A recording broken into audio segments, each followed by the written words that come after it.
It is 6 o'clock. I'd like to call this meeting to order. We'll start off with roll call. Aldo Benavides present. Anthony Uresti present.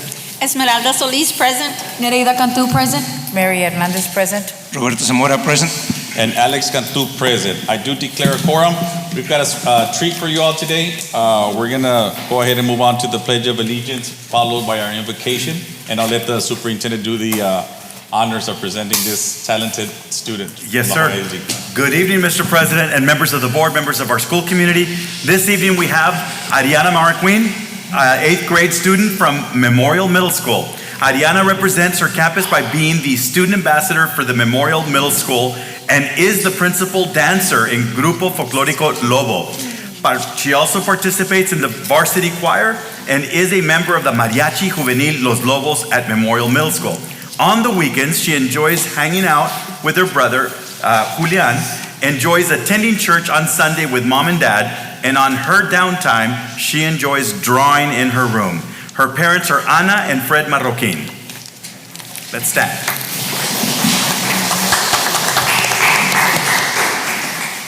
I pledge allegiance to the flag of the United States of America and to the republic for which it stands, one nation, under God, indivisible, with liberty and justice for all.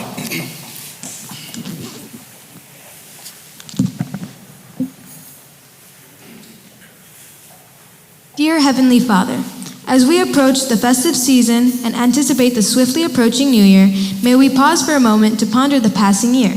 Let us express gratitude for the blessings bestowed upon us, our family, friends, and the close-knit community with La Joya ISD. In our reflections, may we acknowledge with a heavy heart those we have bid farewell.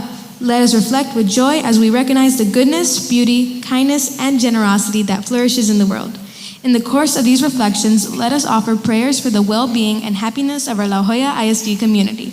Finally, let us eagerly anticipate the coming year with a restored sense of purpose, hope, and kindness. In Jesus' name we pray, amen. Amen.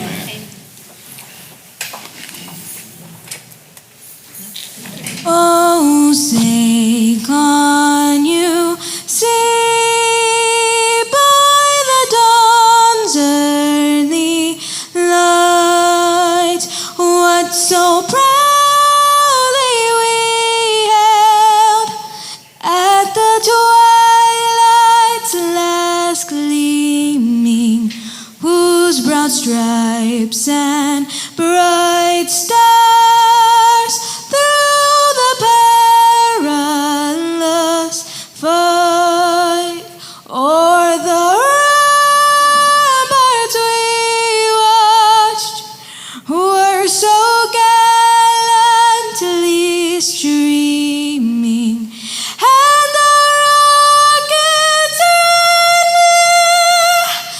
the balls bursting in air gave proof through the night that our flag was still there. Oh, say does that star-spangled banner yet wave o'er the land of the free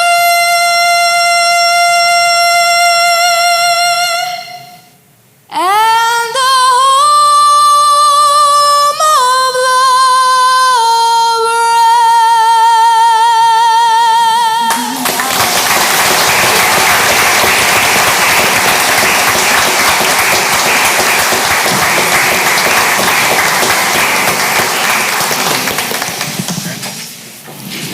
Again, we want to thank her parents, Ana and Fred Marquin.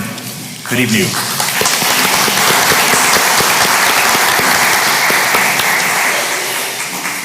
With that being said, we move on to item number 5, public comments. We do have one public comments by Ms. Angeli Peña. You have 3 minutes if you can come to the front.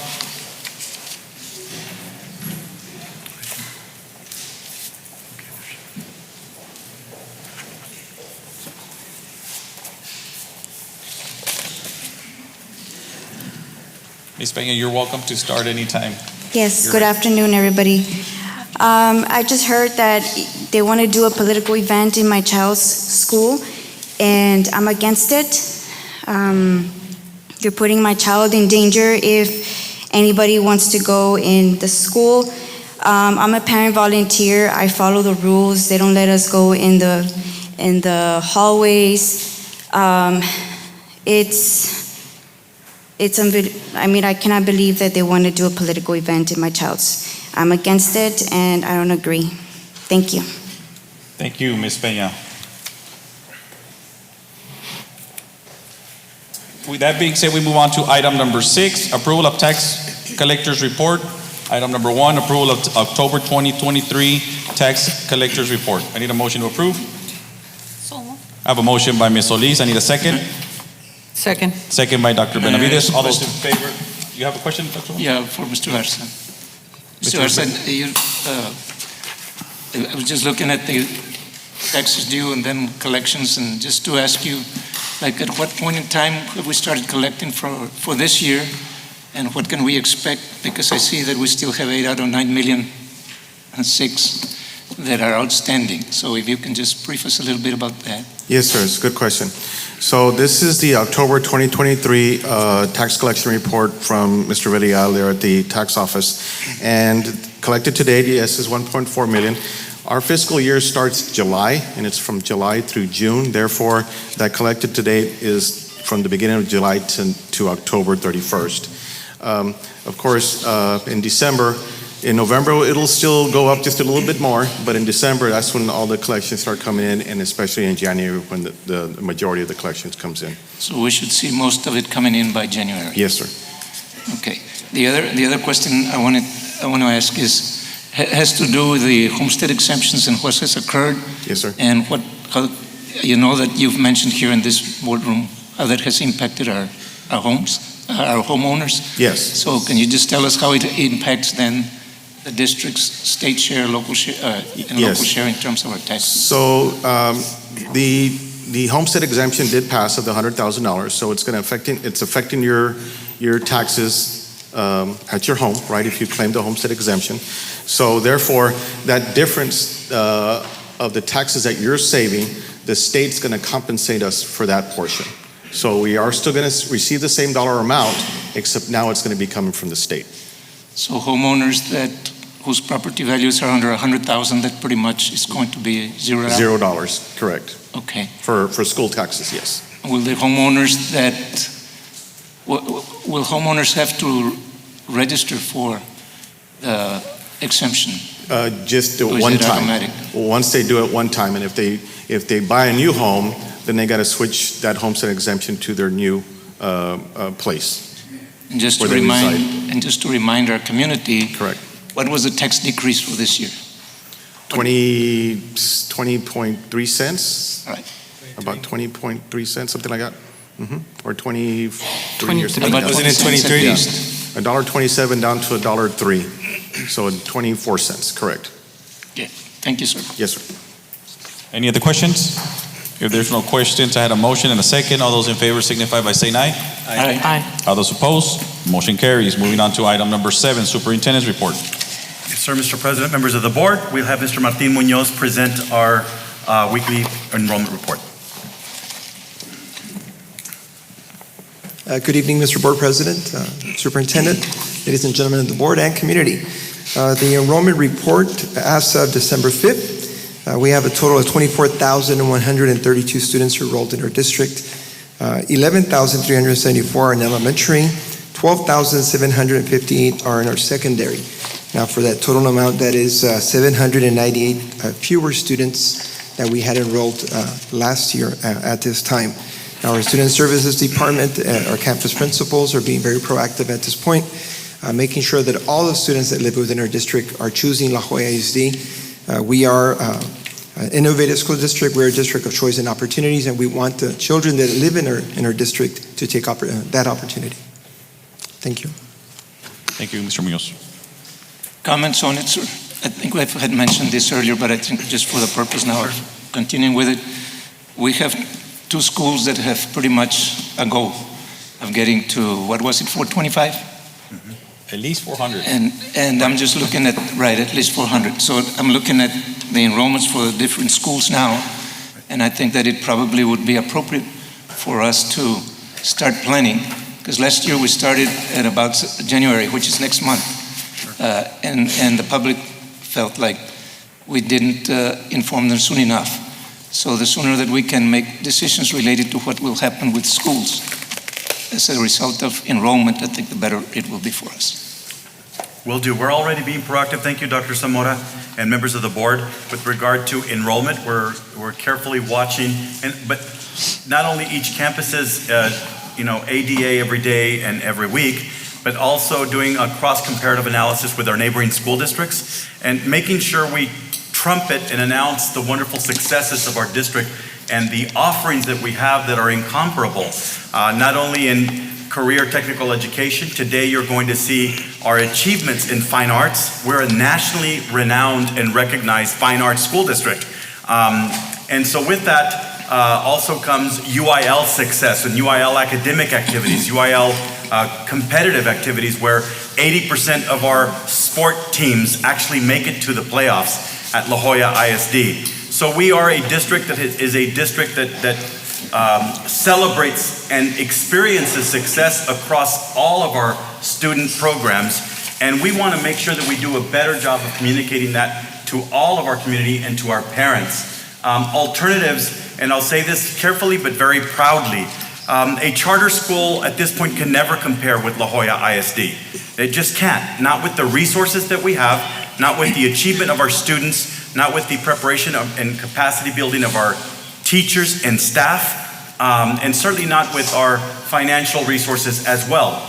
Even though we inherited this year a $25 million setback, as we cut this budget by $10 million this year already under the authority and direction of this board, this administration can still trumpet and celebrate our successes, and they tout, they're tantamount. They tower over some of our neighboring school districts and certainly over our charter school competitors that we partner with, and they're all our children, right? We have no enemies in education, they're all our kids. But we want the parents of this school community to know that there's very few school districts in the state of Texas that are actually as high performing as La Jolla ISD. We are amongst the highest performing school districts that can offer our children the most or the best tax or the best buck or the best bang for the tax dollar, right? So nonetheless, Dr. Zamora, you're right. We want to be responsible and how this board exercises your fiduciary responsibility.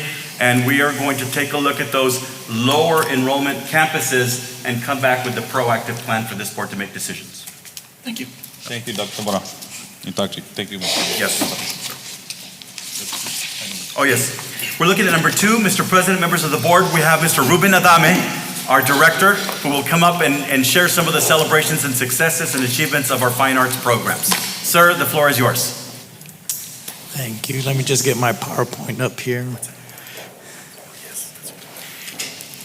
Before you begin, I'm going to ask the board president and the officers to begin with the celebrations. If you can please step forward to recognize our students. Good evening, President Cantu, Mr. Gonzalez, Superintendent, members of the board, assistant superintendents, administrators, and community guests in attendance.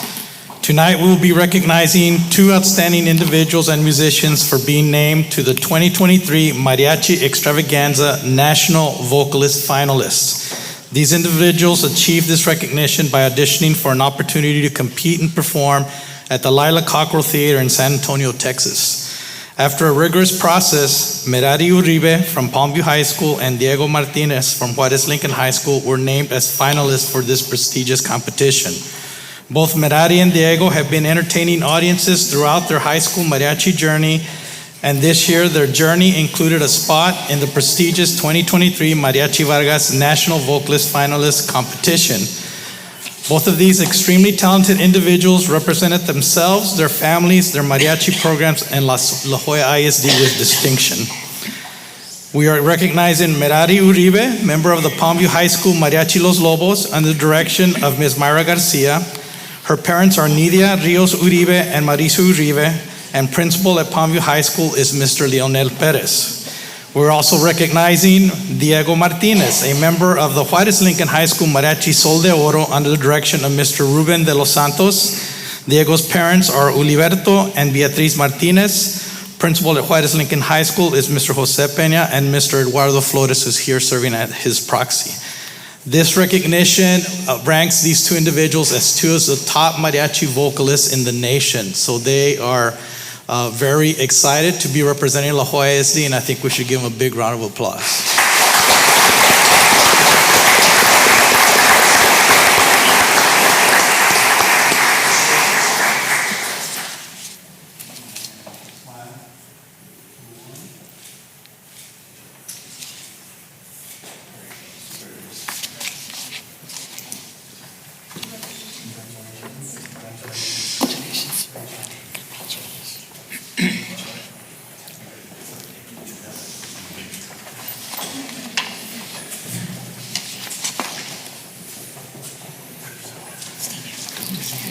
Thank you.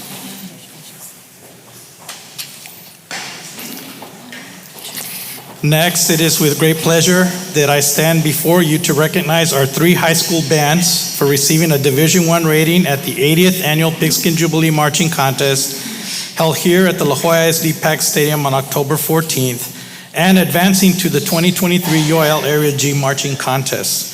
Preparation for these contests started in mid-July with summer band camps at each campus and with before and after school rehearsals in very challenging weather conditions. The level of commitment and dedication from every student in each band program culminated in superior performances by all three of our high school band programs. October 14th was a very proud day for La Joya SD and a very happy and exciting day for all of our La Joya SD band programs and their respective band families. When I look back at the journey that these band programs and our mariachi singers have gone through tonight, I'm reminded of the word resilience. The Webster Dictionary defines resilience as the ability to recover quickly from difficulties. One of the qualities of a resilient individual is toughness, and I can honestly say that all our band programs and our mariachi students have exhibited resilience all season long. The following quote truly defines the band programs and our mariachi students we are recognizing tonight. Al Siebert, American author and educator known for his research in psychological resilience, says, "Resilient individuals handle their feelings well when hit with unexpected difficulties, no matter how unfair. When hurt and distressed, they expect to eventually recover and find a way to have things turn out well." I would say things turned out pretty well for our high school bands and our mariachi students. Wouldn't you agree? You can applaud.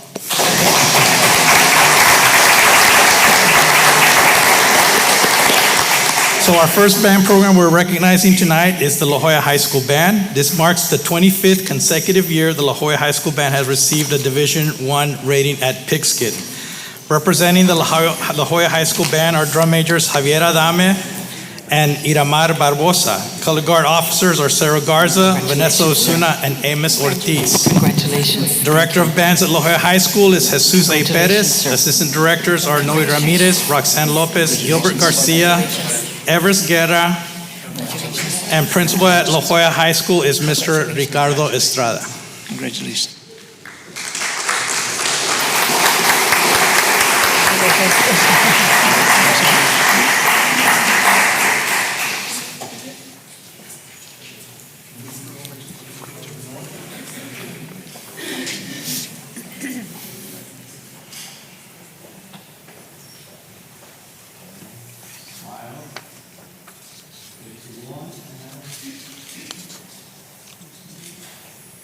I don't know if he's still living.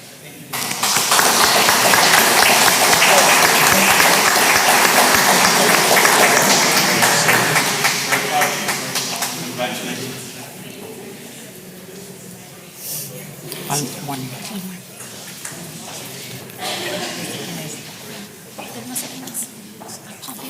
And Jimmy Carter. The next band we are recognizing tonight is the Juarez Lincoln High School Band. This year marks the 10th consecutive year the Juarez Lincoln High School Band has received a Division I rating at Pigskin. Also, for the third straight year, the Juarez Lincoln Band was named a 2023 UIL Area G finalist. Out of 35 outstanding 5A bands in preliminary competition, Juarez Lincoln High School ranked in the top 12 bands this year. Representing the Juarez Lincoln High School band are drum majors Eric Castanon and Cassidy Allen, and color guard officers are Iris Gonzalez and Alexandria Cordova. Director of bands at Juarez Lincoln is Mrs. Inaya M. Banda. Assistant band directors are Trinidad Lopez Jr., Andrea Garcia, and Josue Rodriguez. Principal at Juarez Lincoln High School is Mr. Jose Peña and Mr. Eduardo Flores, who is here representing Juarez Lincoln.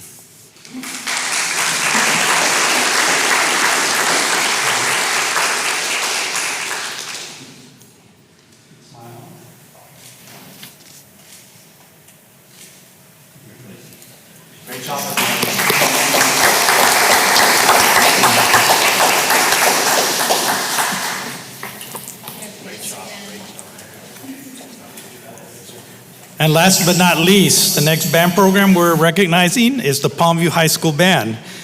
This year marks the 13th time in the past 14 years the Palmview High School Band has received a Division I rating at Pigskin. Representing the Palmview High School Band are drum majors Bethany Arista and Leon Olivares. Color guard officers are Naima Martinez and Valeria Gonzalez. Director of bands at Palmview High School is Mr. Jacob Banda. Assistant band directors are Adrian Cuellar, Ediel Ovalle, Ashley Schmidt, and Ana Hernandez. Principal at Palmview High School is Mr. Leonel Perez.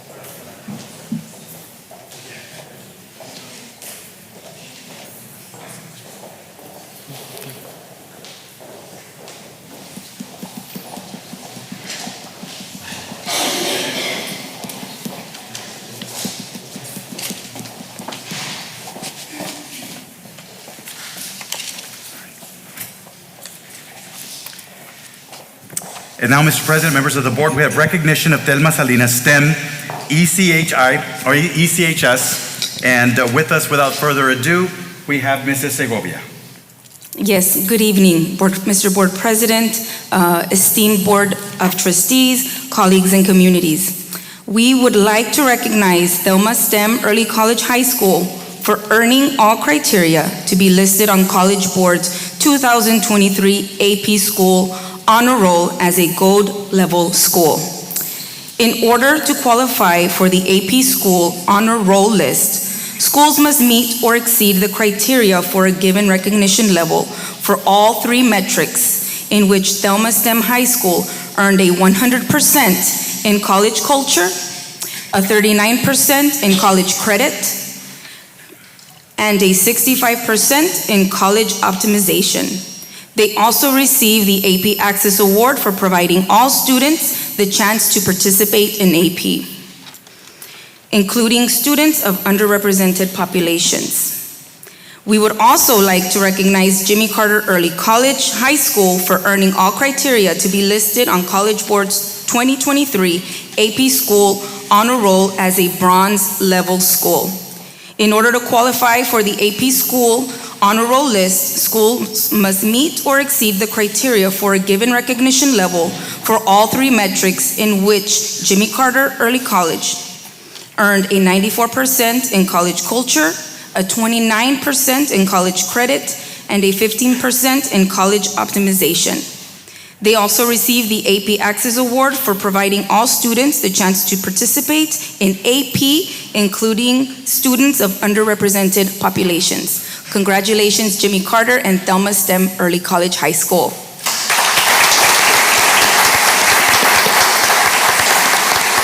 Thank you.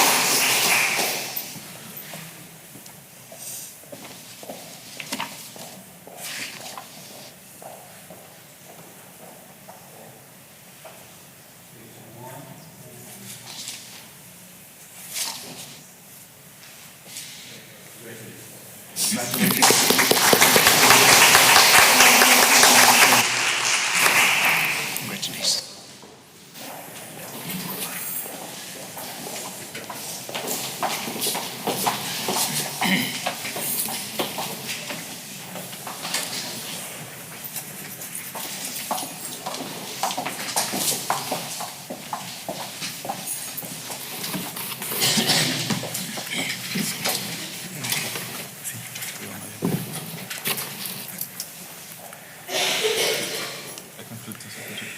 That concludes the superintendent's report.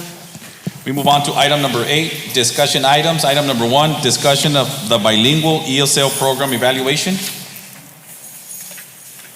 Good evening, Mr. President, members of the board, Dr. Gonzalez, Mr. Gonzalez, colleagues and parents and community members. My name is Irma Zuniga. I'm the Bilingual ESL Director, and I'm here to report to you on the Bilingual ESL evaluation. As we are as a district that implements bilingual and ESL program, we must make sure that every year we look into the effectiveness of our program. And there's certain areas that we must look into to see how effective our programs are. Just to give you a little quick overview of what we implement here at the program, we do have our bilingual program, which is implemented at our elementaries. We have our dual language program, which is our Way model. This program, in order for us to carry out this program, we must have all our classrooms equipped with bilingually certified teachers. So that's one of the things that, as we review our programs, we must ensure that our classrooms, bilingual classrooms, are equipped with these teachers. Second program, at a secondary level, we offer our ESL pull-up program. And in those programs, we have our English language arts teacher that is the designated person to offer that program, the ESL pull-up program. And so that teacher must be ESL certified. So we started this back in the summer, started early, looking at all our teacher assignments and making sure that we appropriately certify, or that we place all those teachers appropriately, right? So I'm happy to report that we do have every single classroom at the La Jolla ISD, bilingual classrooms and ESL classrooms, 100 certified teachers. So we work together with, I want to thank the HR department, all the different campus leaders, because we spent days and hours reviewing every single teacher certification and making sure that everybody was appropriately certified. So what I am going to report to you next, as we were reviewing the different clusters, we did encounter some classrooms that needed bilingual certified teacher. For example, in cluster number 1, we had 4 elementaries, Clinton, Flores, Fordyce, and Tabasco, that were needing a certified teacher. So what was the action that we took? Some of these classrooms were either a pre-K classroom teacher or, for the most part, a special ed unit teacher, because we must also have certified teachers in those classrooms. And so in instances where we found teachers that didn't have that certification, we placed them in a bilingual permit, okay? And so this year the teachers will work at getting certified. The second cluster that we looked at was we had another set of campuses that didn't have a certified teacher. So you're looking at Chapa, Cavazos Elementary, Garza, Seguin, and Zapata. Again, we make sure that we reviewed every single classroom, and we found certain classrooms in the special ed unit classrooms that were not certified. And some of those teachers were either placed on a bilingual permit, or within the campus staff, they had certified staff that was reassigned and placed in those classrooms so that we can comply with a program evaluation. And others, of course, were placed in a bilingual permit. The third cluster that we looked at were Camarena, Reina, and Mendiola. And so for those, and the Head Start program. So we worked closely with the Head Start programs. I know with the Human Resource Department, we held several meetings with the Head Start program, and they were able to help us out. And they even moved some teachers from other centers that were certified to get us into our classroom so that we made sure our programs had certified teachers. So we thank all those different departments that work with us. And so the rest of the teachers were placed on a bilingual permit. So that's just one of the aspects for the evaluation that we looked at.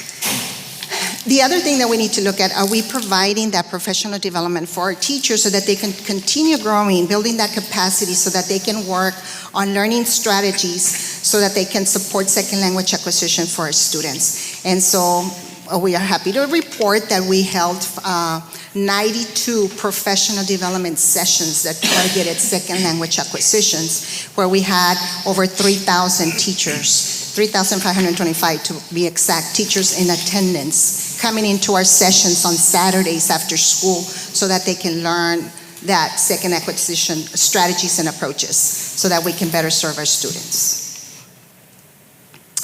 The other aspect of the evaluation that we must look at is our STAR results for our students and our DELPAS results. And so as you very well know, our state accountability, the final results are not out. So I am going to be pending those STAR results. As soon as all that stuff is final, then I will report that. But I did want to report to you something that I think calls reporting for is the English proficiency, which we always are looking and monitoring closely. And that comes through our DELPAS English Language Proficiency Assessment System, which is our DELPAS. That's how our emerging bilinguals get measured how far and how well they're doing with their English. And so this year's state accountability changed our targets for the 3 different levels. So we have, you see there, and I believe you have a copy of this chart and a bigger version because I know it's a little small to see from here. But the elementaries now had to meet a 49% target with a state accountability. So meaning that 49% of their students had to make progress in their English development in order for them to meet that target, state accountability target with a new state accountability.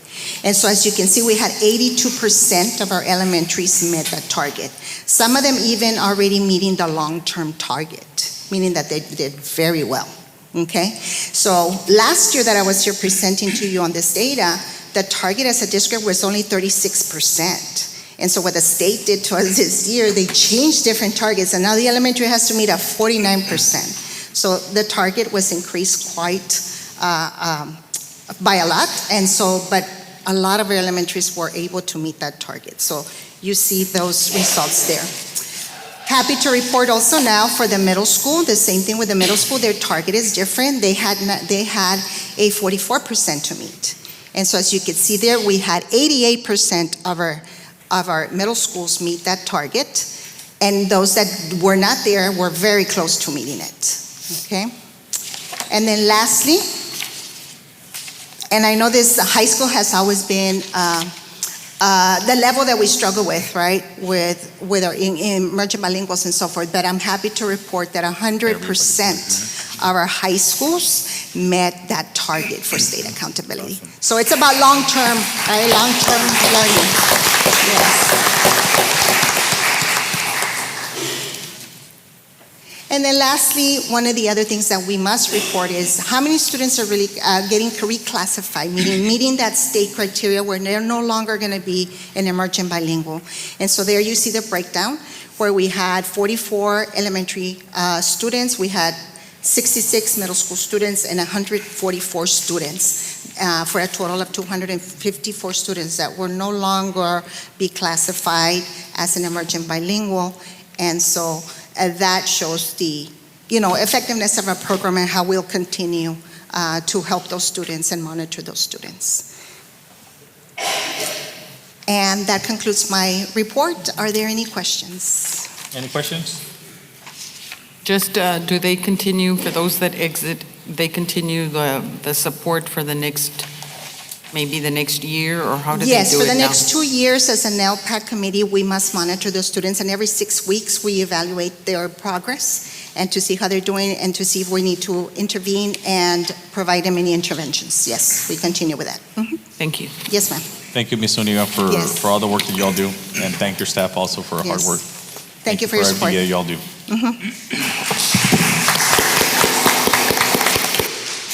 Mr. President, I'm looking out at the audience. I'm looking at our devoted FFA students and our hardworking FFA teachers. So I want to pull some stuff out of order, if possible. I'd like to move on to consent agenda and motion to approve consent agenda and items 17, 18, 19, and 20. And 21. 21 too. Which is all our student travel for. Okay, let's just, Wait, okay. which one?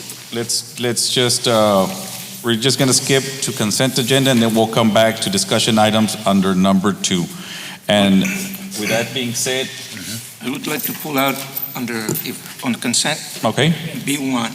B1? Yes. Okay. That's the only one? Yes, sir. Okay. With that being said, I need a motion to approve consent agenda and also item under Instruction and Student Services, item number 17, 18, 19, and 20, and 21. I need a motion to approve. So move. I have a Second. motion by Mr. Uresti, second by Ms. Solis. All those in favor signify by saying aye. Aye. All those opposed, motion carries.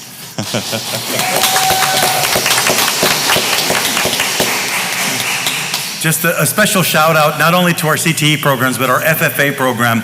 I'm not sure that we say this enough, but the children, our youth that go through our FFA programs, they benefit from really better than even in some corporate offices, learning parliamentary procedure, learning really how to handle business ethics, Robert's Rules of Order, and I just want to thank our teachers for their leadership and how they keep shaping our future leaders of America. So thank you so much for what you do.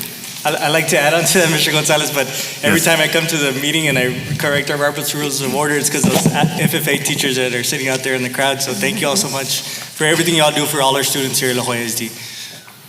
Joanna. Thank you. Thank you, everybody. Joanne, I told you we'd do it this year.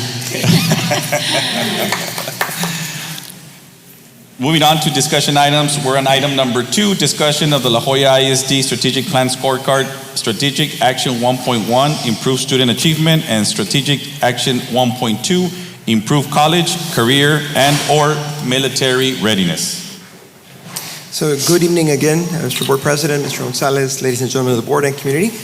This evening, we're going to be presenting our district's progress with the district scorecard that was board adopted several board meetings ago. This evening specifically, we're going to be going over priority 1, which is student success, and we're going to be looking at our progress on attainment in regards to strategic objectives 1.1, which is we're going to improve student achievement, and strategic objective 1.2, which is we're going to improve college, career, and military readiness.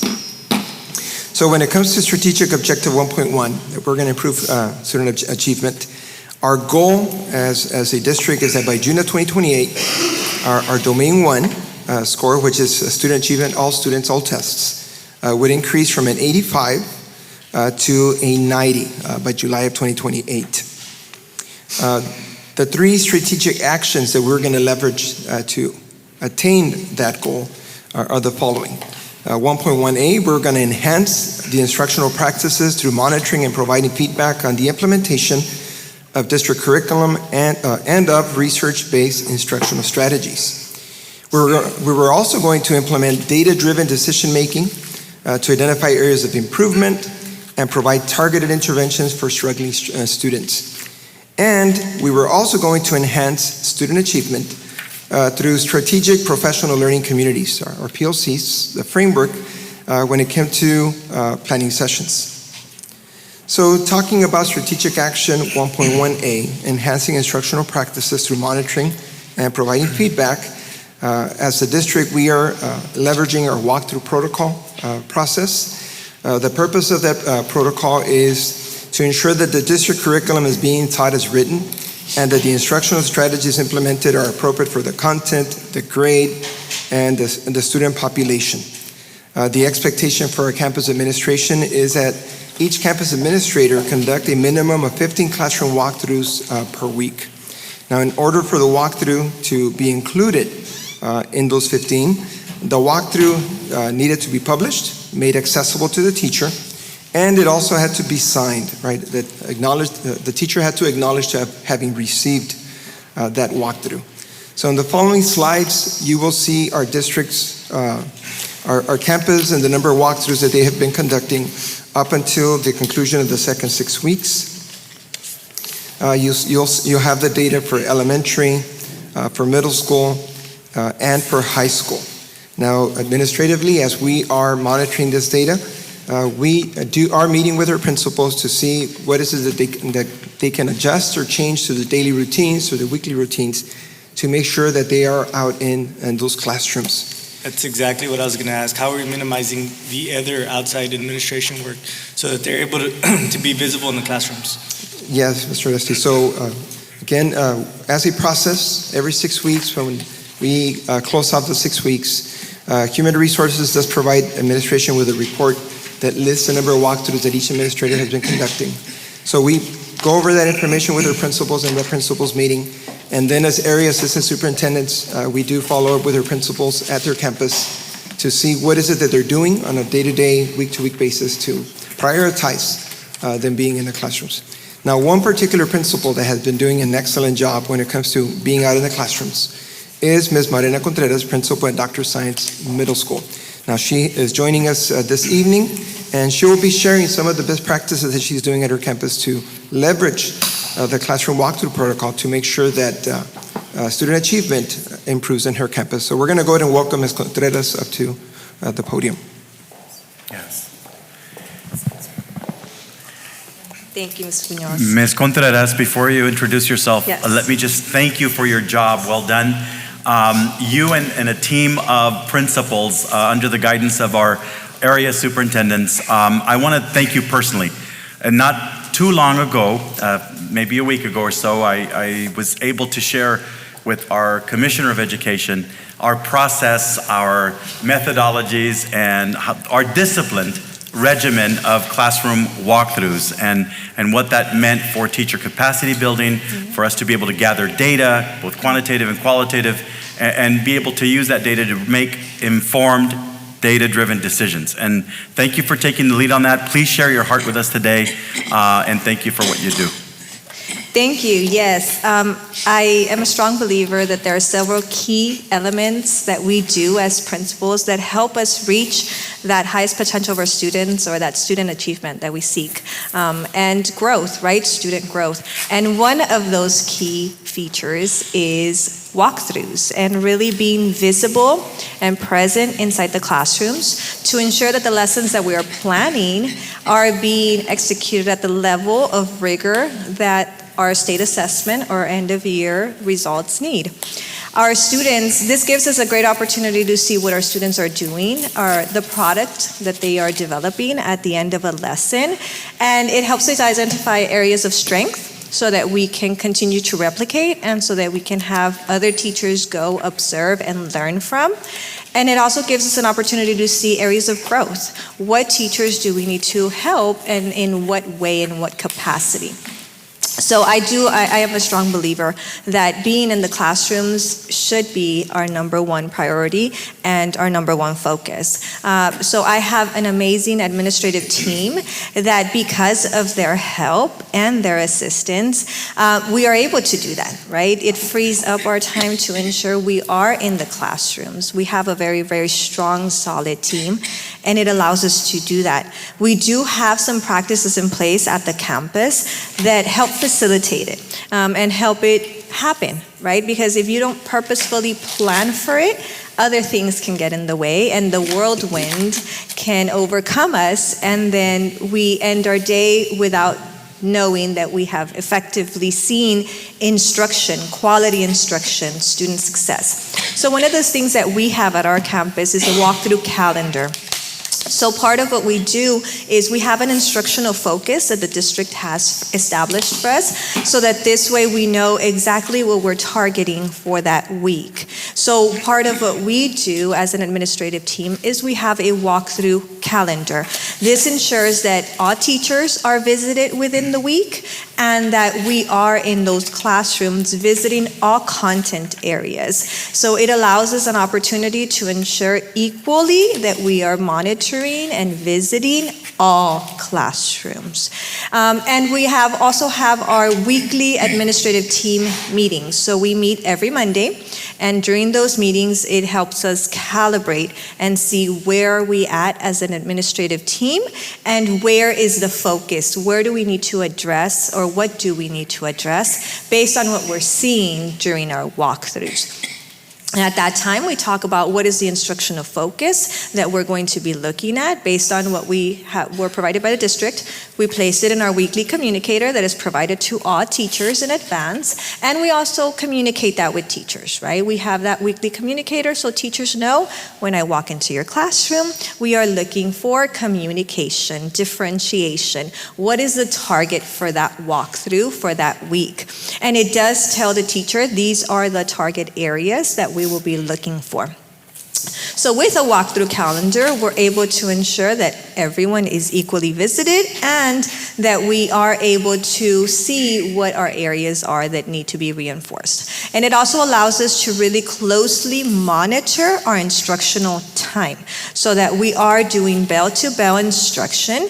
And during that key time, we're very, very lucky that our middle school schedule has a quest time embedded. So that helps us see, or that is our embedded tutorial time. So during that time, we strategically plan all administrators to go into the grade level and look at what instruction is being provided to students during that time and how successful are students being with that, with the instruction that is being provided. We also have our calibration sessions. So during that time, we talk about how we as an administrative team are calibrating and rating teachers. It's very important that we are aligned. As a new administrator to that campus, the number one thing was to ensure that we were all on the same page. So we conducted walkthroughs together so that we can see, okay, based on our observation from this lesson, where would we see this teacher at and what support would we give them, or what are some of the strengths that we see? So really ensuring that we are calibrating as a team. And then we have our grade level assignments. We're very blessed that we have an administrator per grade level, and it really helps facilitate the process because it is a lot of teachers and it is a lot of students, and we want to ensure we provide everyone the support that they need. So having an administrator per grade level assists a lot. We have an administrator per grade level, and so the teachers know who to refer to if they need or have any issues or concerns, and it helps us see how the grade level is progressing forward. And so a lot of the times, it's a lot about being very strategic with our time. We all have the same minutes in a day. We all have all the issues that occur on a day-to-day basis, but we need to ensure that we keep the focus on instruction, because that is the number one reason we are here. We want to ensure our students are showing growth and that we are moving forward and that we are working towards meeting those goals. And one of the number one ways to do that is by being visible in the classrooms. Yes. So we definitely are adhering to that. And I did put on there that the number one thing that I think has helped is teamwork. There is no way one person can do it all. It is a team effort. And then that goes all the way down to my team leaders, my teachers, because my teachers at the school are also strong instructional leaders. And so because they have that, they're able to help their team members, anybody that might be needing additional support, and really looking and analyzing data based on how we're doing and adjusting instruction based on the needs. So those are some of the things that we're doing. There's a lot of things that we're doing, and I know a lot of the campuses are doing it as well. So, but thank you for allowing me to share what we're doing at Dr. Science to help us achieve that A at the end of the year. Yes. Awesome.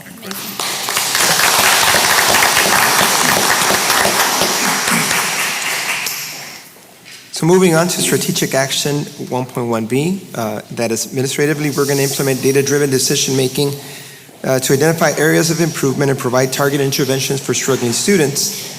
As a district, the progress measure that we're doing is we are analyzing data, right? So we have data analysis protocols. Those protocols serve as a strategic roadmap guiding administrators and teachers to do a systematic process of analyzing assessment data to inform targeted interventions, curriculum adjustments, and instructional strategies. So the following slides gives you an idea as to how our campuses have been performing when it comes to student achievement. You see the cumulative score of all students, all tests for the first 6 weeks and the second 6 weeks. Quite a few of our campuses at this point in time are already at the A rating. They're scoring above. They're scoring at 90 or above. So as we're going along, our campuses are doing better and better every 6 weeks. Now, one particular campus that has been leveraging data really well to improve their overall performance is Flores Elementary. So joining us this evening is Mr. Leroy Garcia, principal at Flores Elementary. He would like to share some of the things that he's doing at his campus. Mr. Garcia.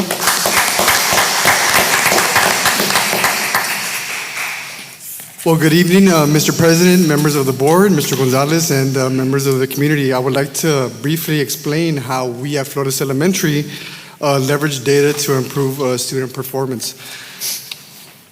So we do a comprehensive data analysis at Flores on a weekly basis. So at Flores Elementary, our data analysis transcends a mere collection of numbers. We engage in an in-depth desegregation of historical data, not only to understand where we have been, but to predict and shape where we can go. Our examination of data isn't just a reflection of past performance, but a map that guides us towards future curricular adjustments. Our weekly assessments give us a pulse on immediate learning states, allowing for swift micro-adjustments in teaching strategies. In our PLCs, this data forms the backbone of our discussion, fueling a collaborative and informed approach to student development.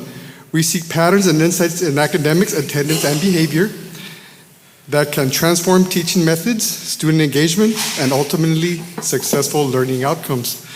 When it comes to educational technology and real-time adjustments, the district's educational technology is a powerful arsenal in our mission for academic excellence.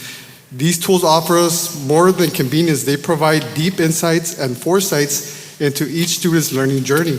Applications like DMAC, Tango, CLI, iStation, and Reading Renaissance are not just platforms, but partners in our educational process. They enable us to tailor learning experience to individual needs and in order for us to make nimble adjustments that are timely and relevant. The real-time data approach means that we can address challenges as they occur, not after they have hindered the student's progress. It's a continuous loop of feedback and improvements, keeping our teaching strategies as current and effective as possible. And are responsive to accountability standards. In the evolving landscape of educational accountability, Flores Elementary stands as a beacon of adaptability and foresight. We interpret the new accountability standards not as a finish line, but as a starting block. Our teachers and administrators work tirelessly, not just to understand these standards, but to master them, ensuring that our school strategies are aligned with the highest expectations. This dedication to accountability means that we're not only meeting benchmarks, but also surpassing them, establishing Flores Elementary as a future leader in educational achievement and innovation. Student empowerment and awareness. Empowerment at Flores Elementary takes on a multidimensional approach. We believe in equipping students with the knowledge and understanding of their performance data, cultivating a sense of ownership and accountability over their academic journey. Our Level Up initiative is a testament to this belief, offering a structured framework for self-improvement and personal achievement. Every 6 weeks, students are encouraged to reflect on their own growth, set new targets, and push beyond their limits. This process demystifies success, turning it from an abstract concept into an immersive data analytical experience for each student. In terms of culture and continuous improvement, the ethos of continuous improvement permeates every corner of Flores Elementary. It's a culture that sees every challenge as an opportunity and every success as a stepping stone to the next goal. For our students, this means a learning environment that celebrates progress and perseverance. For our teachers and staff, it means a professional landscape rich with opportunities for development and innovation. And for our community, it represents a commitment to never settle and to always strive to be better and to continuously evolve. We reject the comfort of complacency and embrace the courage to grow day in and day out. So I just want to kind of highlight what we have in our hallways. So this is one of the data walls that we use for our Level Up initiative, where we use the quintile reports from either DMAC or Tango, and our students know what level they're at and what level they want to get to. So it's each 6 weeks they strive to level up their performance. And once the students have that continual growth mindset, you know, the chips will fall where they need to. So in conclusion, the initiative and practices at Flores Elementary are far more than just a set of procedures. They are the manifestation of our commitment to excellence. We leverage data to to light the way forward. We harness technology to ensure we're always at the cutting edge, that we meet and set new standards to lead the way in every child's educational experience. We empower our students to take the reins of their learning, and we foster a culture that breeds continuous improvement. Flores Elementary is a place where excellence is our journey, not our destination. I would like to thank our Board of Trustees, our Superintendent, Mr. Gonzalez, our CNI staff, and the community of Flores Elementary for being partners in this pursuit. Thank you, guys. Thank you, Mr. Garcia.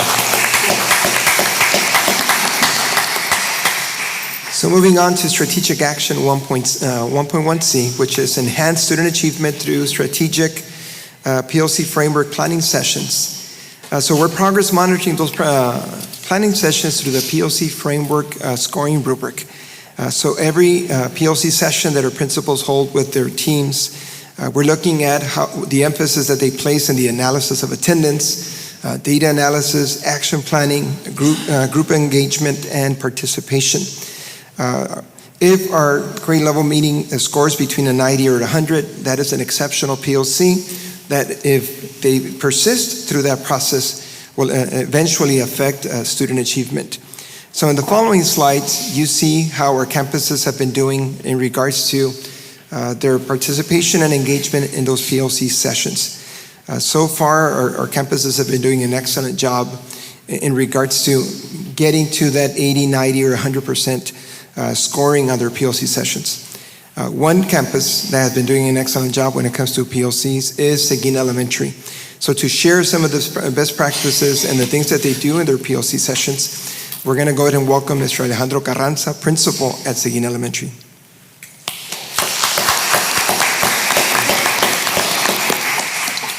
Good evening, Mr. President, Mr. Gonzalez, and board members and our school community. My name is Alejandro Carranza, and I'm the proud principal at Seguin Elementary. It is my privilege this afternoon to come and share some of the great things that are happening at Seguin Elementary every Tuesday during our POCs. While it is on a Tuesday, we do plan our POCs on a Monday, and it starts at the administrators meeting. It's strategic, there's discussion, there's a lot of prioritizing because we want to get done during POCs, but we know teachers' time is very valuable.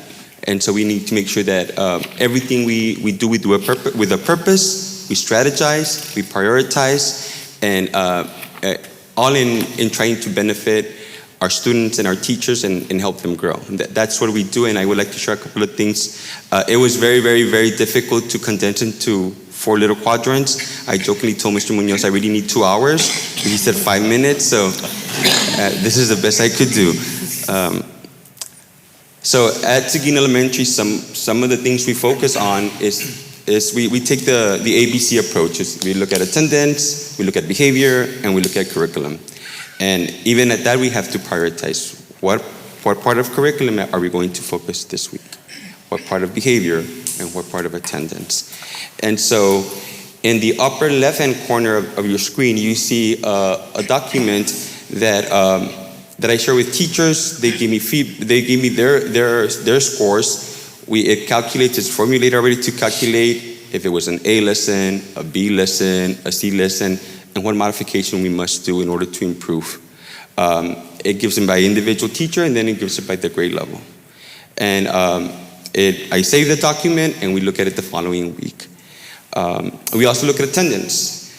We see patterns, we identify patterns, we identify things we're already doing, things that have worked, things that have not worked, and ways to support teachers. We identify particular grade levels that have chronic patterns of attendance problems and how we can best support our grade levels. We look at incentives. We look at what can our student incentive committee can do to support attendance. We call Dr. Gonzalez for some support as well when we need to. We also, I would like to share also that while we start planning for POCs on Monday's administrator meeting, teachers do a lot of the legwork during their Monday huddles. And I stole that idea from a very successful school, IB Reina. One of our visits last year at IB Reina, Ms. Lucilada shared the wonderful things that happened during IB Reina's Monday huddles. I took the idea to Seguin. It has been working wonders. Teachers bring a lot of data.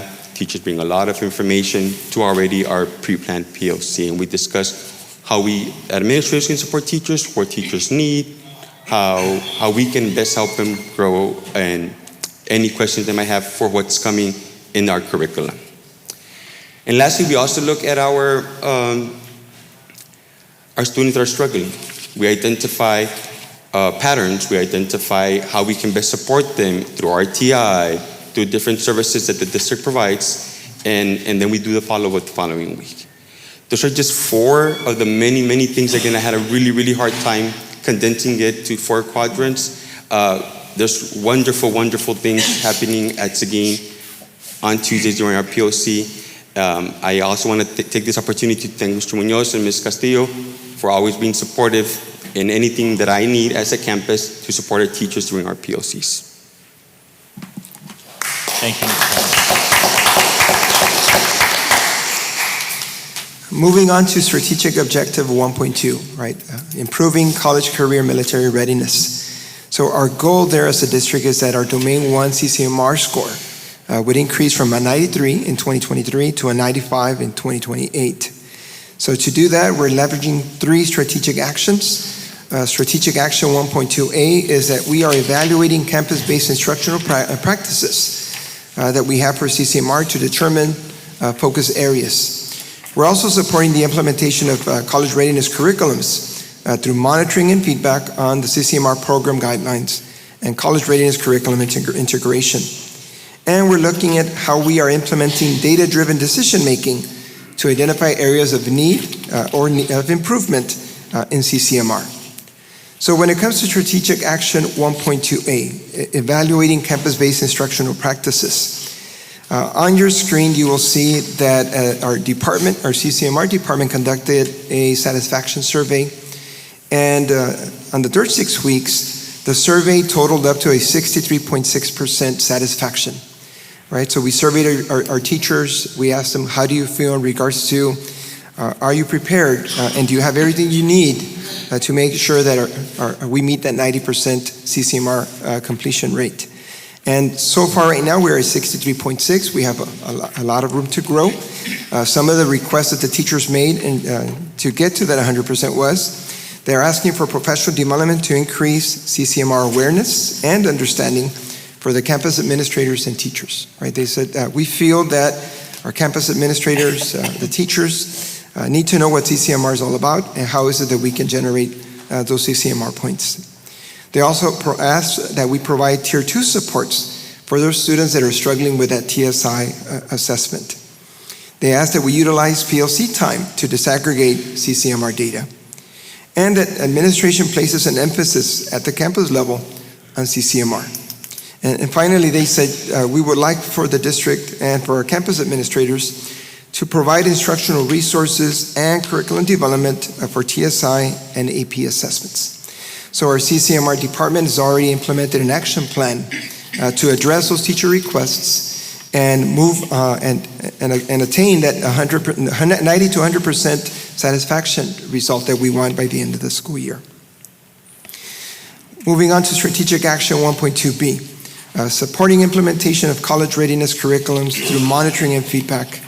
What that entails is that our CCMR department, the 10 members that are part of it, that department are out in the campuses making observations, surveying teachers, surveying students in regards to the implementation of CCMR at those schools. So the department total for the second 6 weeks were that they visited campuses 182 times. So the department average was 18.2. So the weekly average was 3.0. So they are meeting their weekly target.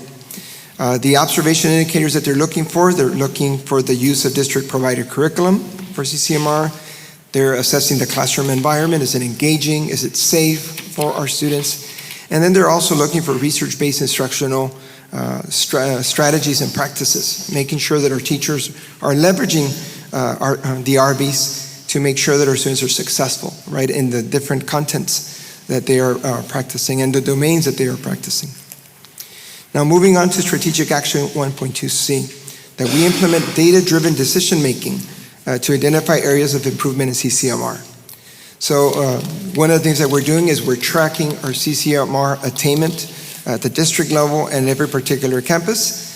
At the conclusion of the third 6 weeks, 52.2% of our senior cohort had already attained CCMR point. At La Jolla High School, that was 49.3. Juarez Lincoln was at 41.8. Palmview High School was at 49.7. Jimmy Carter Early College High School was already at 100%. Salinas STEM was at 85.6. AHSP and STEM was at 76.8. La Jolla Early College High School was at 89.1, and CCC was at 80%. So as a district overall, 52.2% of our students have already attained a CCMR point. That is an improvement from last year. Last year at this time, the district was at 48. So we are on our way to achieving and replicating the success that we've had in CCMR with this graduating cohort. So we would like to conclude our presentation again by reminding our board, reminding our community that like William Deming once wrote, right, our system is perfectly designed to give us the results that we're getting. So at our district, echoing the model that we have of being student-focused, data-driven, results-oriented, we are implementing system-wide initiatives, protocols, frameworks to make sure that we are on our way to achieving and attaining that A rating for our school district. Now, as a reminder, our Board of Trustees did approve our scorecard reporting calendar. In January, we will be coming back to the board to present our progress towards attainment on strategic objective 1.3, which is providing safe and engaging schools, and a strategic objective 1.4, engaging innovative and increased competitiveness of our campus and our district. And in February, we'll be presenting a strategic objective 2.1, recruiting for highly qualified staff, strategic objective 2.2, capacity building of all staff at all levels, and strategic objective 2.3, employee satisfaction and alignment of strategic objectives. So we would like to thank our Board of Trustees for the support that they give us, our superintendent for the leadership that he shows, and the La Jolla ISD community for trusting in our district to making sure that we are the place to be for their children. Thank you, Mr. Munoz. Mr. Munoz, I had a question. Yes, ma'am. What extra supports are we providing or are provided to help with this strategic action, to support this action on 1.2? 1.2? Yes. So as it is, as a district, we do have a very strong CCMR department at the district. We have experts in their fields. We have Ms. Veronica Chavez as the executive director leading that department. So we are continuously surveying our teachers, surveying our principals, looking at the data. If we identify areas of concern, we meet with the principals, we implement action plans to make sure that they have all the resources, the professional development that they need to make sure that they are giving those opportunities for their children to graduate either with an associate's degree, right, or with a certification. Okay, thank you. I just want make sure that they receive that support and that we make sure that the support they receive is comparable to that we support our teachers, like for example with a STAR, and support all our CCMR. Sure, and as you saw, one of the strategic measures is that we survey them, right, to see that satisfaction and that need. And as soon as we identify a need, we immediately get into action and make sure that we provide them whatever resource they need, right, to be successful. Okay, thank you, sir. Yes, ma'am. Right. Any other questions?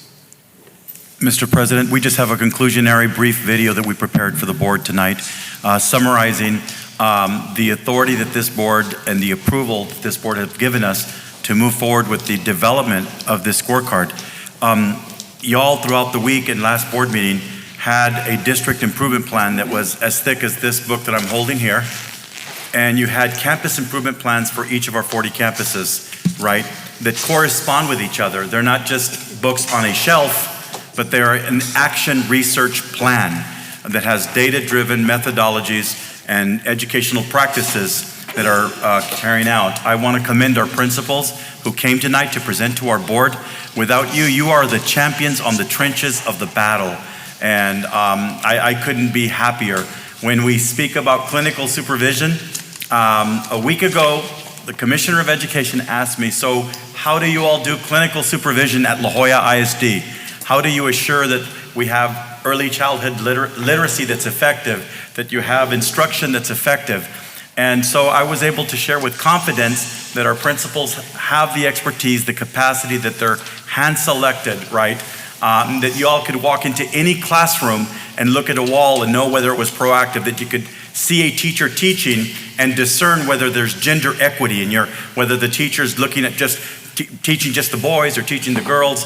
There's a pacing guide, and that you all are following, making sure that what's being taught and we're keeping up for what's being expected for our children as they're going to be tested in December and in the following March and April.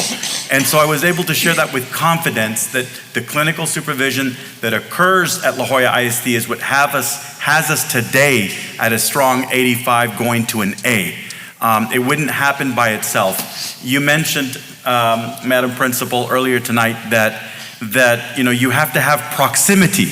And we begin this video with that tenet in education that says what gets monitored is what gets done, right? What gets measured is what gets done.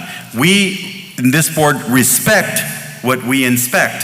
And if we didn't respect it as a C or a B, once we inspect it and go through all the clinical supervision, that inspection will give us the respect.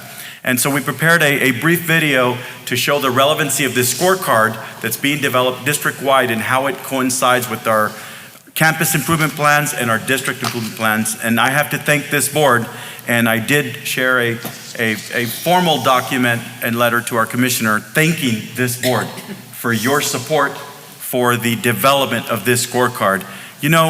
I might add to this, I want to share with our school community and those listening across our education partners.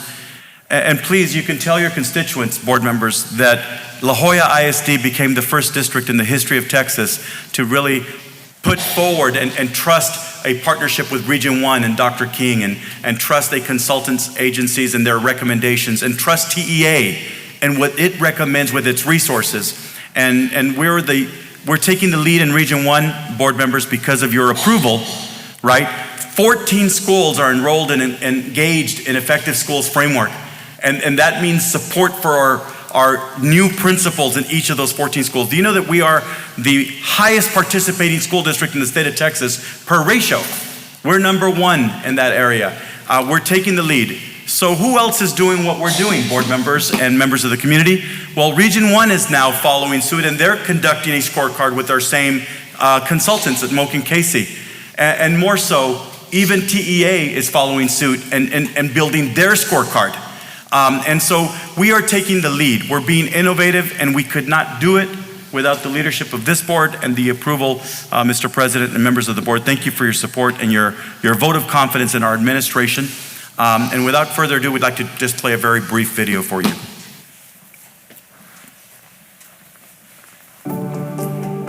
Greetings, La Jolla ISD community and partners in education. As we strive to be student-focused, data-driven, and results-oriented, there are 2 tenets that I want to share that we base our action research on. The first says that we respect what we inspect.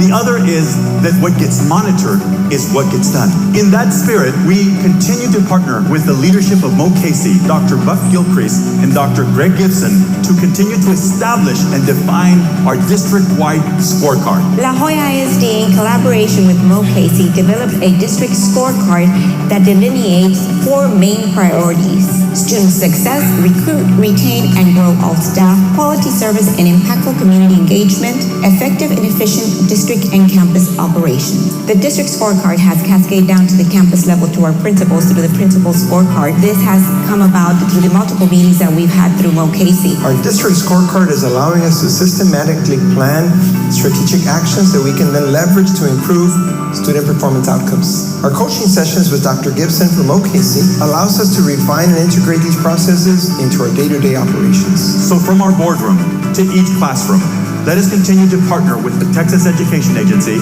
Region 1 Service Center, and our consultants at Mo Casey to ensure that a learning culture is formed that equips each student and prepares them for college, for workforce, and for life. Thank you, Ms. Cantu. Thank you. Any other questions? We move on to item number 3, discussion of investment earnings as of September 30th, 2023.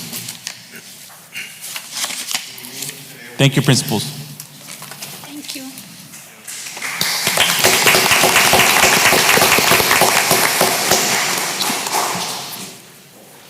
Today I'll be presenting the investments and investment earnings as of September 30th, 2023. So on your agenda on page 34, this page reflects a listing of investments and represents the investment position of La Joya ISD as of September 30th, 2023. The district had a total investment of $129,145,666, of which 92.94% is in the general fund in the amount of $120,029,110. On page 39, this page reflects the investment earnings for the district, and as of September 30th, the district had total investment earnings in the amount of $1,121,924, of which 90.7% was earned in the general fund in the amount of $1,017,619. And on the bottom portion of that page, it also reflects the interest rates.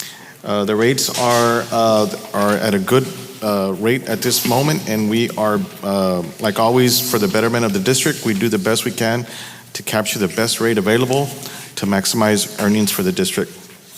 This concludes my presentation. Thank you. Any questions? If there's no more questions, we move on. We already approved consent agenda plus some items. There's nothing under item 10, contracts. So under letter B, bids, we had a board member pull out an item, and that is under number 1, approval of consulting and graphic design services through the consulting service RFP number 2023-14. I need a motion to approve. So move. I have a motion by Mr. Oresti. I need a second. Second. I have a second by Ms. Solis. Any questions? Yes, I was just reviewing the contract and all, and I would just like to know what it is that this particular contract is going to provide us that we're not able to do ourselves. Yes, Dr. Zamora, that'll be to assist our office. I know we are down to 2 professionals in the public relations department and 4 in the TV station, so we're a total of 6. We no longer have a public information officer. Those roles and responsibilities have been acquired by myself, and we no longer have a social media manager. So those roles and responsibilities have been acquired by myself. Of course, I also do the coordinator position, so those as needed basis. So we do need help in the public relations department. I did survey the other school districts around our area, and their average communication department staff is around 10. So we're 6 at this time, so we do need the help. This is going to be like I said, as a need base. If we need them, we use them. We've been using them because we've needed the assistance to be able to ensure that all of our campuses are taken care of, our departments, and of course the spotlights for all our kiddos. So have they been with the district prior to this year? Yes. So they were providing some of those services already? As a needed basis, but that was like in the years prior, yes. What are some of the things that they do then? So they'll alleviate some of the social media responsibilities, they'll do some of the graphic design responsibilities, and some of the writing, but not all. Because I think that you've come with requests for additional stipends, and I don't know that we've cut back all the way to 6. Did we cut back all the way to 6? I think we had two employees that left. So I think we had 10. And I know that we've tried to bring it back to the board to see if we can hire a couple more employees, because I know the workload that you all have, and I think on the next one we should bring some back. Actually, the board has already approved for us to increase their FTEs by 2 at one of our previous meetings. So we've been working to build that team. You know, you see principals that work late at night. You see our band directors working 18 hours a day in the weekends. But our public relations workers and team, they don't fall behind that. They're in the weekends, evenings. I'm having to actually, extend their work hours and having to pay them supplement pay because they can't keep up with the amount of work. And the quality of product they produce has been recognized by county officials, state officials.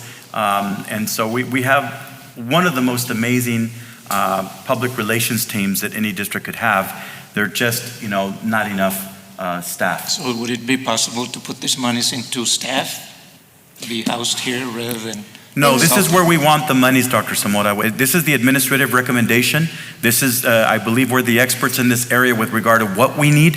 And I'm asking for your vote tonight to support the administration. We don't need any further instructions with how we're going to use these FTEs or the monies. We're asking exactly for what we need. Now, you heard Ms. Cantu actually go and do the research with what teams have or not. This is a firm request. We need it and we're behind. If we look at I've done the best I can since I've arrived just to refresh our insignias and our marketing and our branding, and we just can't keep up with the amount of work. 20 years ago, to give you a parallel example, La Jolla ISD was known to have the best facilities in South Texas. Number 1. Today, we're probably number 20 because we haven't passed a bond. We didn't even pass a TRE, right? And so we're falling behind. And in moments like this is where we need your support. The administration has looked at our budget very carefully. By the time we're asking for something like this, Dr. Zamora, we have a staff that's just begging for support. And they need both the FTEs and this supplement support. And we're still coming back with a very conservative budget. We're looking carefully at enrollment, ADA, what pays the bills, and having to still cut a deficit that we inherited. We still have $15 million to go, but by the time our administration, as the deficit budgeter that I am, by the time that I come to this board and ask you for something like this, it's way past due, and our workers need it. You know, they're not complaining, they're not filing a complaint that we're creating a hostile work environment because we're just overworking them, but we are, and I'm saying it publicly. And Ms. Cantu has been diligent in her work, she's been patient with this. Not so long ago, I believe Mr. Cantu, our board president, and this board said, gave me a directive, move forward towards complementing them with more FTEs. But I don't want to shortchange them and take some monies for what supplemental services are. It's okay to outsource some things, like our trees, they need to be cut, our maintenance, our grounds. Sometimes the district saves money when we outsource things. I don't want to go and recruit folks that we have to now ask Ben Garza to assign benefits for 2 more individuals. So if we outsource, we don't have to worry about the benefits. We save and we can fire them or curtail that contract if they don't perform. So we are asking for your support tonight so we can move forward, taking the message to the community and to the public. So Blanca, you need this? Yes. Okay, let's just vote. I have a motion by Mr. Resti, a second by Ms. Solis. All those in favor signify by saying aye. Aye. All those opposed? Nay. I have 1 nay, Dr. Zamora. Motion passes. Under Later Business and Finance, discussion and possible action on the request of the Hidalgo County Elections Department to use JFK Elementary as a 2024 election cycle as a polling location for early voting and early election day. I need a motion to approve. I'll make a motion to approve JFK Elementary and any other appropriate campuses for the election cycle as a polling location for early voting on and election day. I have a motion. I need a second. Second. I have a second by Mr. Resti. Any questions? I have a question. Well, I have 2 questions, actually. Mr. Gonzalez, just so we clarify to the community, if this does go through, what measures will be taken to ensure the safety of our staff and our students? Thank you for the question, Dr. Cantu. We are working in concert with the county elections office with their request for us to provide more polling sites. I want to also state to this board and to our school community that it is a common benefit, it is a common service that school districts offer their cafeterias or some of their meeting centers as polling sites around the whole state of Texas and across the country. As taxpayers, our taxpayers have a right and to request for the use of such facilities, but in doing that, we look at the safety of our school community, making sure that there is no adherence to our educational services. And so if we would say have a polling site at one of our campuses or any appropriate campuses, we would make sure it's not in an area that's going to perturb our educational instruction services at any given time. Moreover, with safety, the county offers and supplements, they send sheriffs and constables, and our police department is, in this case, working with the Peñitas Police Department to provide a cross-agency safety plan for any election day that would take place in our campuses.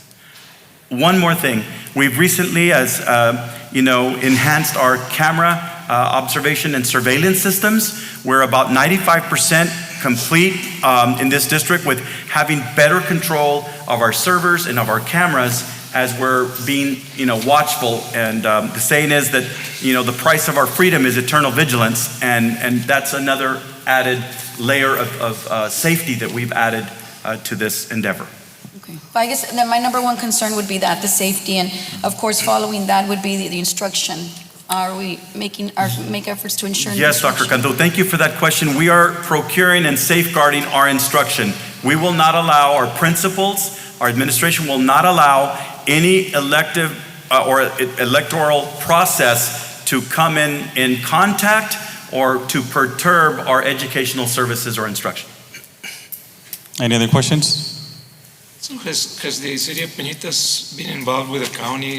And I know at one time you had mentioned that you were going to work with them to help identify a site. Yes, what we can control, Dr. Cantu, is we don't have any jurisdiction in the city of Peñitas, but we do know that they have requested the county. So the county, out of courtesy, the county judge and his officials have established communication with my office, and they just have asked for participation. Only what is the standard with school districts across the state of Texas. So they are involved with requesting, and we're just being good citizens and participating, being good partners with our county, and saying, yes, you can use some of our facilities as long as we have your support with safety, the constable's offices, the sheriff's office, and if Peñitas is going to get involved in any way with the city, we're going to ask for their police department to complement our chief and his endeavors. And he's prepared to speak on this tonight, but I don't think it's necessary unless you have any specific questions. But our chief is in contact with that department, and so is Mr. JT Garcia. I'm just curious, where are you planning to do it? Like where in JFK? If, like I mentioned before, if we do it, it'll be in a cafeteria setting away from any instructional services or anywhere where someone could be teaching or students could be present. Even if there's an after-school program, we're very careful with that. We will make sure that it's a part or adjacent to, but there will be a buffer to make sure that our students and parents are safe. I know a concern that has been voiced for the library, for example, at Peñitas, to be a polling site or a voting site is the parking or the traffic. Yeah. The traffic at Peñitas on Liberty Boulevard, it's intensive. I think the site's open at 7, right when parents are coming in early in the morning to deliver students, picking them up in the afternoon. Right. That boulevard has cars lined up, going and coming. You're right, Dr. Zamora. Thank God we have a competent police department and a chief that's very seasoned and experienced in this region and in this community. And thank God we have good communication now with Peñitas. I myself am going to be presenting to the mayor there and the city council. We're going to make sure that all these children are our kids, and if the city or the county wants to be our partner, we're going to work together. But I'm going to request that constables and sheriffs are involved with traffic control and with safety. And I want to thank Dr. Benavides for asking that question, because we want to make it clear. We're going to make sure that if we partner or participate as good citizens and partners with the county, that our kids are not in any way, hampered by what is the civic process, right? The democratic process of our elections. With that being said, the motion was to approve JFK or any other appropriate campuses in our district. So I had a motion by Ms. Solis, a second by Mr. Oresti. All those in favor signify by saying aye. Aye. Aye. All those opposed? I'm gonna oppose that just for the same reasons that we removed our schools a few years back. So I am for providing other sites, but not the campuses. So I vote a nay. Okay, I have 3 nays, 4 yeas. Motion passes.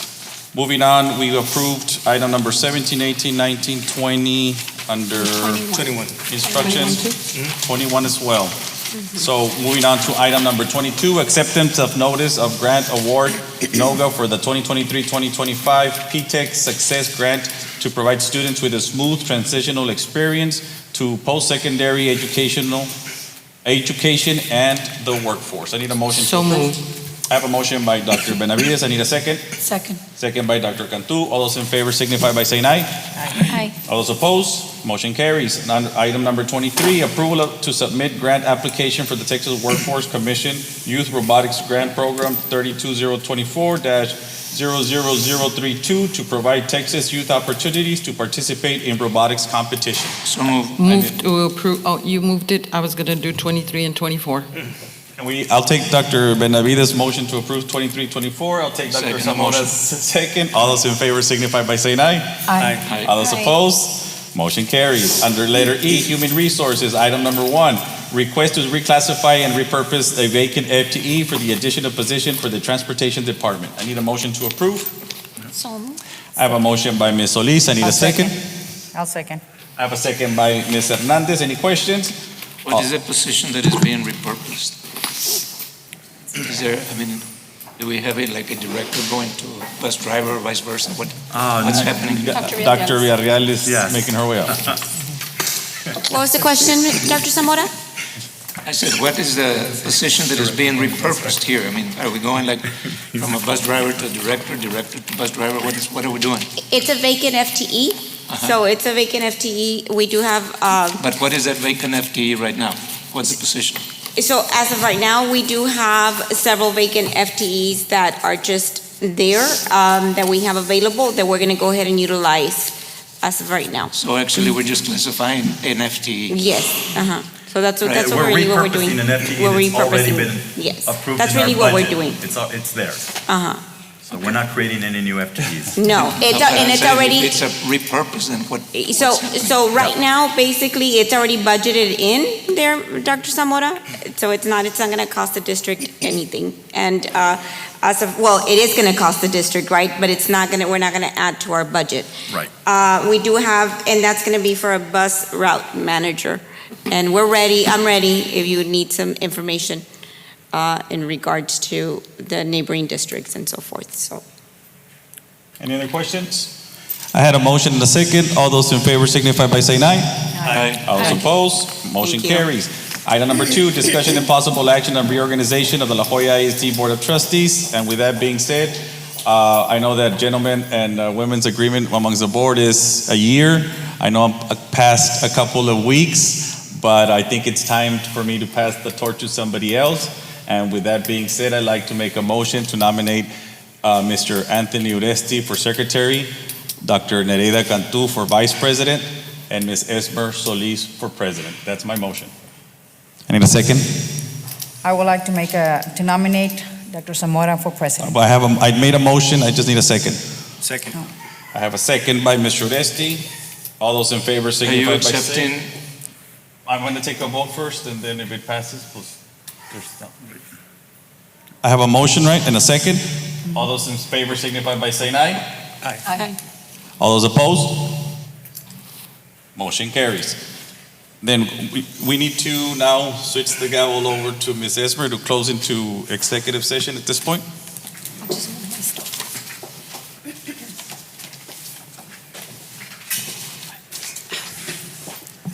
Thank you, sorry.